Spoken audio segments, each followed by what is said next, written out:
If you want to get better at drawing, practice is key. You've probably heard the saying, practice makes perfect.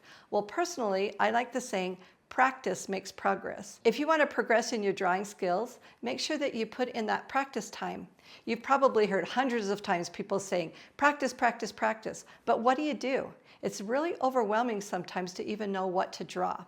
Personally, I have a hard time finding time to practice, and when I do, I'm often spending more time trying to figure out what to draw than actually drawing. Well, I want to share with you a variety of different ideas of things you can do to level up in your drawing skills as you practice. So if you think about it, if you wanted to be a wonderful pianist and you want to play these gorgeous songs, you wouldn't jump right in and play those songs. You would have to understand the keys, the melody. You would have to make sure you have the rhythm down. You would do your scales and you would do the warm-ups and you would do these simple songs to be able to have the ability to create these masterpieces. Well, the same is true with drawing. You can't create a masterpiece right off. You need to allow yourself time to practice, to doodle, to explore, and to mess up and be okay with it. I want to share with you a variety of different things that you can do during your practice time. But before I do that, if you want to become confident in your drawing skills and to be able to create wall-worthy art in 6 months, comment happy below and I'll send you a link to my Happy Artist coaching program. First of all, practice using your shoulder instead of your wrist when drawing basic shapes. Let me show you what I mean. If you want to draw a circle and you're using your wrist, as you go around, it kind of bounces as it gets to certain parts of the circle. But if you keep your wrist stiff and you use your shoulder, you can actually get a smoother circle. So you can just get a nice smooth circle. So making sure you're practicing using your shoulder is great. You can use that for ovals. You can use that even for straight lines. So practicing getting shapes and using that shoulder is key. Another thing is your line quality. Practice doing things where your line is thin and thick and how it changes.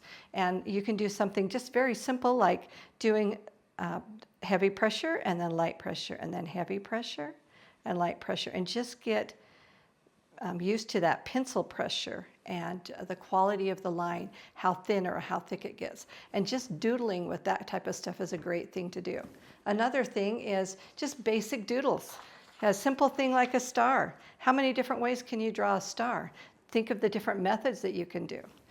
If it's a holiday time, draw things that have to do with the holiday. And you can add shading if you want, but just doodle with different things that would help you create something that has form and depth. That can include a variety of different subject matter, anything that just comes to mind during a holiday or a certain season in the year. Another thing to do that I really like to do is to draw food. Sit down and draw your bowl of cereal, draw your hamburger. I take my students and we actually go to a restaurant once a year. We order our food and we draw it. And it's really fun to see the different styles that everybody uses. So drawing your food is another fun idea. Another thing is practice doing 1 and 2 point perspective.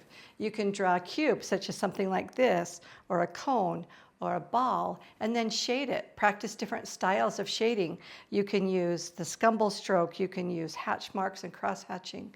You can do that practicing on an object as well. Here's a picture of some pears that I drew. And with each pear, I did a different style of shading. So you can create just depth with your picture just by practicing on a simple form, such as a piece of fruit. Another thing you can do is negative space. Negative space is a great way to help your mind shift from looking at the object to looking at the space around the object. So negative space is a space around an object. So here's a picture of a couple chairs, and one is tipped over and laying on the side, and you can see, because there's no lines that connect, that this was drawn looking at the negative space. So you focus on the shapes of the negative space, and you create the object by drawing the negative space. So that's a good way to make that mental shift. It's called ground reversal, when you bounce from drawing the object to drawing the space around the object, which is the negative space. Another idea is to do a continuous line drawing. You can go online and type in continuous line drawing, and you'll get a variety of different pictures. The whole idea of a continuous line drawing is once you put your pencil down, you don't lift it up. So here, you start here and you work your way all the way around. And when you get back to the ending point, you should have a unicorn. And what that will do is it will teach you to pay attention to the negative space And the interior negative space, which is the space inside an object, it helps you with your spatial awareness and helps you be aware of proportions and lengths and angles. So doing a continuous line drawing is a great way to practice. Another thing to try is do a cross contour drawing. Grab a bowl of fruit or something on your kitchen table, and here we have some apples, and then start drawing the lines that make the form. So you can see here that we've got our lines going this direction and then around each piece of fruit. And in the bowl, you can see how the lines curve, which tells us that the bowl is not going down just like this, but it's going in and then back out.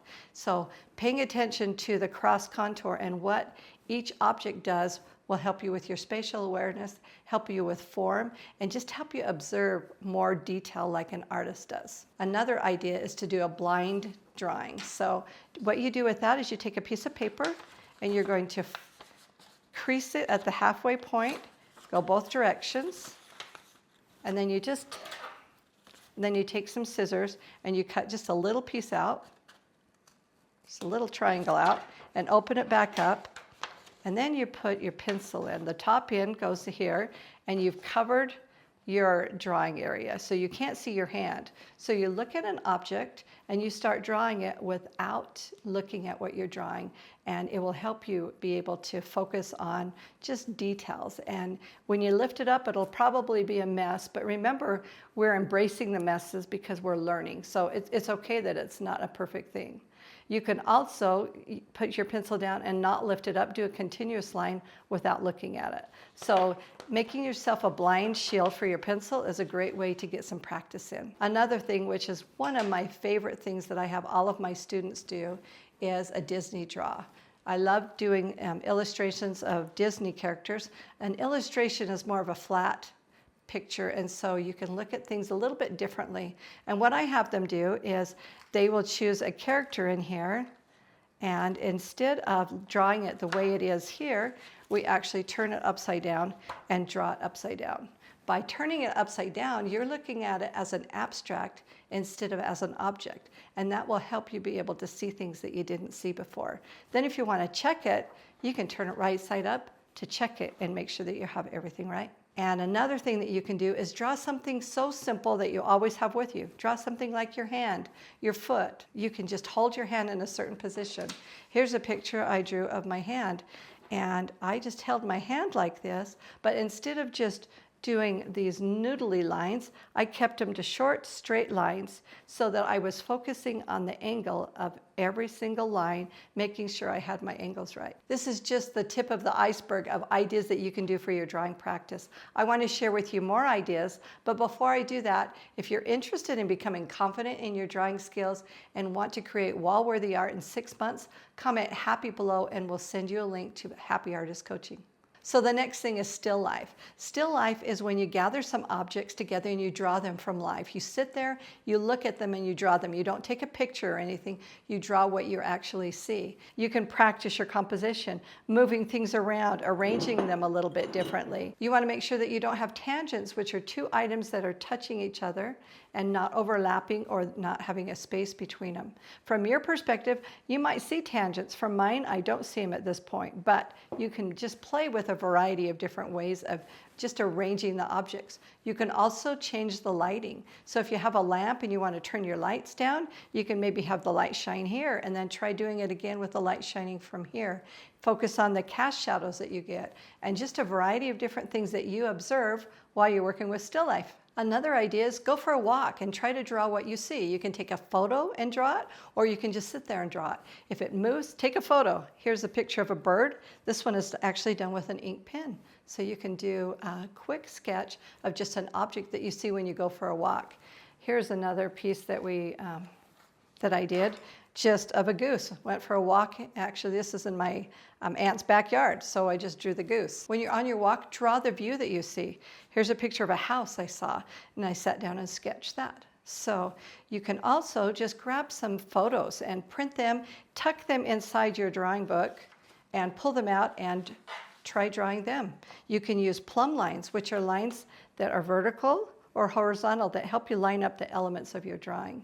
Just to have some things ready and tucked in your drawing book so that you can sketch whenever you're ready. Another idea is to practice shading, making something look three-dimensional. You can practice your scumble stroke. You can practice understanding your values. You can even create a value scale. But focus on your object, what you can do to make it look shiny, what you can do to create the form, where's the highlight, where's the shadows, and just perfect your shading skills. So there's a couple pieces here, just focusing on shading and getting that pressure, your pencil pressure and your layering to get that soft flow of your shading and value. Another thing to do is to sketch people. You can sketch, just do a quick sketch of a baby sleeping like this, or you can ask somebody to pose for you and you can sketch them. You can take a photo of them and be able to spend more time drawing them. Another thing is figure drawing. If you enjoy drawing people and you want to get practice in, try doing figure drawing. Here's a picture of a dancer that I did, and instead of just working on the line and form, I tried to do shadow shapes, creating that form, and I used hatch marks. So that's another way that you can do your practice. Another thing that's really fun to do is sit in front of your mirror and try to do a self-portrait. So you can draw, just try to draw yourself, and that is really eye-opening, and you observe things that you didn't really notice before, and just try to draw yourself. It makes you think a little bit differently as you're drawing. So there's so many things that you can do for your practice time. The key is to put the practice time in. Remember that practice makes progress. The key to doing daily practice is to don't let it get boring. Shake it up a bit and try different things. Here's a picture done with a color pencil. I like to use the color pencil made by Prismacolor because it's rich in pigment and it's really fun to work with. So drawing with a color pencil is way fun. Also, the brand Color Erase is a great color pencil to use. Another thing that you can do is to draw with an ink pen. You can create some fun sketches with ink, and you can use just a regular pen, you can use a Sharpie, you can use a colored pen, you can use a gel pen, anything you want. But using a pen, because it's permanent and you can't erase it, it makes you slow down and think just a little bit differently when you're drawing. So using these pens are a great way to shake it up and do something a little bit differently. Another thing that you can do is to create a watercolor sketch. You can use a watercolor pen like this. The water is in the handle, so you don't have to take water with you, and you just squeeze it and it goes out into the brush. And you can use a watercolor cake, or you can just squirt some watercolor from a tube into the container and put it in a little tiny container with a lid on it and take that with you. You can create a watercolor sketch, which is just a quick way to create a monochromatic project. So you can focus on your values by doing a watercolor sketch, and that's a fun way to do it too. If you want to work with watercolor, grab a mixed media book. This is a little bit thicker, so you can create something with water and it won't damage the drawings you have below that because the paper is thicker and it will absorb the water better. So a mixed media book is a great way to sketch with watercolor. You can grab just a small, cheap little book. You'll see these everywhere. Just a little book that's just plain with no lines on it. You can grab a larger book if you like to sketch bigger. Grab a larger book. Or you can even grab toned paper. This is mixed tone paper, mixed media, and you can get tan and you can get gray, and there's also a blue available. So there are many things that you can do to get your practice time in, but the key is to remember to practice. Remember that practice makes progress. And if your life is really busy, grab your sketchbook and your pencils or whatever tools you're working with and keep them in your car or put them in a bag and take them with you. If you're waiting at the doctor's office or trying to pick somebody up, have those with you. And if you're more of a spontaneous person, just figure out what you want to do each day when you decide to do your drawing practice. But if you feel like you want to know ahead of time, you're more of a I need to know and detailed person, decide what you're going to do the day before so that you're all ready for your daily practice. Out of all the ideas I've shared with you in this video, make sure you choose something that resonates with you. Make sure you choose something that gets you excited or that you feel like you need to practice and improve on. And your drawing skills will improve just by putting that time in and being willing to try new things. I hope you got a lot of value out of this video. If you want to become confident in your drawing skills and create wall-worthy art in 6 months, comment happy below and I'll send you the link. I'll see you next time.